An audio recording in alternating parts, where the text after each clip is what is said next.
So guys, and today I'm going to show you how you can do a transfer from Wise to HSBC UK bank. So it is pretty simple. Just go to your bank app like Wise, click on the payments right here, and after that click on the send button. Here you'll need to select currency, so it will be British pounds, and here click on the bank details.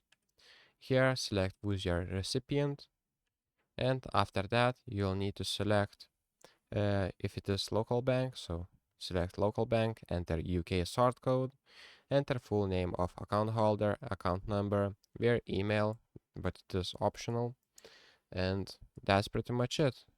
Here, if you want to select IBAN or SWIFT, you can click on the recipient's bank details and you will be able to select from local bank, IBAN, or SWIFT. So that's pretty much it. That's how you do a transfer to HSBC UK. So thank you guys and see you in the next one.